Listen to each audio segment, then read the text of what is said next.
प्रिय श्रोताओं, हमारे एक बात आपके साथ कार्यक्रम में हम प्रभु यीशु मसीह के नाम से आपका हार्दिक स्वागत करते हैं। हमारे साथ बने रहें और इस कार्यक्रम के द्वारा परमेश्वर आप सभी को आशीष दे। ये कई सदियों पहले भारत के एक सुंदर गांव में हुआ था। यह बात फैलने लगी कि कुछ ऐसा होने वाला है जो किसी ने अपने जीवन काल में नहीं देखा था। राजकुमार वास्तव में इस भूले हुए छोटे गांव का दौरा करने आ रहा है। वैसे तो हर कोई उत्साहित था, लेकिन गांव के भिखारी ज्यादा उत्साहित कोई नहीं था। उस दिन उसने अपने 2 कटोरे निकाल कर बैठ गया था। दिन गुजरता था इस आशा से कि उस दिन राजकुमार आएगा और उसे बहुत पैसा देगा। दरअसल उसके पास 2 कटोरे थे, एक पैसा इकट्ठा करने के लिए, दूसरा चावल के कुछ दानों के लिए। लेकिन जब राजकुमार आ रहा था, मेरा मतलब है अमीर राजकुमार, और जब वह राजकुमार अंततः आ गया तो भिखारी ने उसके सामने अपील किया, भिक्षा दे दो, गरीब के लिए भिक्षा दे दो। और राजकुमार रुक गया। भिखारी का दिल जोरों से धड़कने लगा। भिखारी ने अपने रुपये का कटोरा उसकी ओर बढ़ाया। राजकुमार ने कहा, मुझे अपना चावल का कटोरा दो। भिखारी अविश्वास से गिर पड़ा। यह देश का सबसे धनी व्यक्ति है जो अपने घटिया छोटे कप चावल को मांग रहा है। भिखारी मना करने वाला था, लेकिन उसने अंदर से हाथ बढ़ाकर राजकुमार के हाथ में चावल के 3 दाने रख दिए। राजकुमार ने अपने नौकरों को बुलाया और कहा, सोने की थैली ले आओ। भिखारी बड़ा मुश्किल से खुद को रोक सका। उसने उत्सुकता से अपनी खाली संग्रह कटोरा बढ़ाया।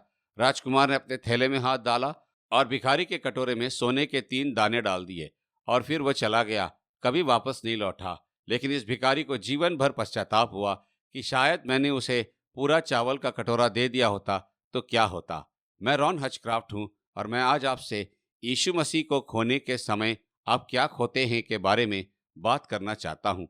यीशु मसीह स्वर्ग का वो राजकुमार है जो आपको वो बातें देने के लिए आपके रास्ते से गुजर रहा है जो आप कभी भी प्राप्त नहीं कर पाएंगे।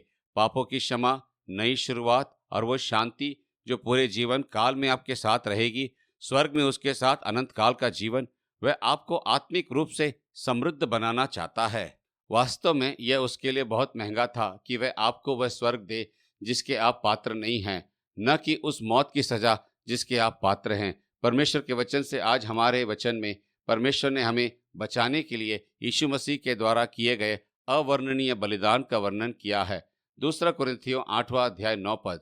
तुम हमारे प्रभु यीशु मसीह के अनुग्रह को जानते हो। यद्यपि वह धनवान था तो भी तुम्हारे लिए कंगाल हो गया, ताकि उसकी कंगाली से तुम धनवान बन सको। जब परमेश्वर के पुत्र स्वर्ग का राजकुमार उस रक्त रंजित क्रूस पर लटका हुआ है, तो वह स्वयं को पूरी तरह से कंगाल बना रहा है ताकि आप परमेश्वर के प्रेम को पा सके, ताकि आपके पास परमेश्वर का संसाधन मिले, ताकि आप परमेश्वर का स्वर्ग पा सके। हमारे लिए यह देखना कठिन है कि हम कंगाल हैं, लेकिन बाइबल कहती है कि हम आत्मिक रूप से दिवालिया हैं, क्योंकि हमारे अपने जीवन की भगदौड़ में हमने सृष्टिकर्ता से अलग होकर केवल अपने लिए दुख और कष्ट को ही पाया है। और जब हम निर्बल थे तब मसीह अधर्मियों के लिए मरा। आपका जीवन उतना ही बड़ा है जितना आप इसे बना सकते हैं, और यह कहीं भी पर्याप्त नहीं है ना। यीशु मसीह ने आज आपके मार्ग से होकर जाना चुना है और आपसे वह जीवन जो आपको दिया उसे सौंपने के लिए कहता है, और वह जीवन जिसके लिए वह मरा था। क्या आप यीशु मसीह के पास जो कुछ है उससे बदलने के लिए तैयार है? क्या आप उसे अभी बताएंगे? उसे बताएंगे कि आप अपना सारा भरोसा उस पर रख रहे हैं? और मैं आपको हमारे वेबसाइट पर आने के लिए प्रोत्साहित करना चाहता हूँ। मैंने वहाँ संक्षेप में और गैर धार्मिक तरीके से बताया है कि आप यीशु मसीह के साथ अपना संबंध कैसे आरंभ कर सकते हैं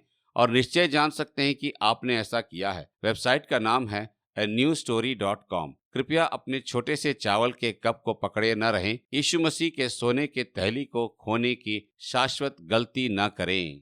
अधिक जानकारी के लिए हमें listenersfeedback@gmail.com पर ईमेल करें। व्हाट्सएप, कॉल, SMS के लिए 8523047990 पर हमें संपर्क करें। धन्यवाद।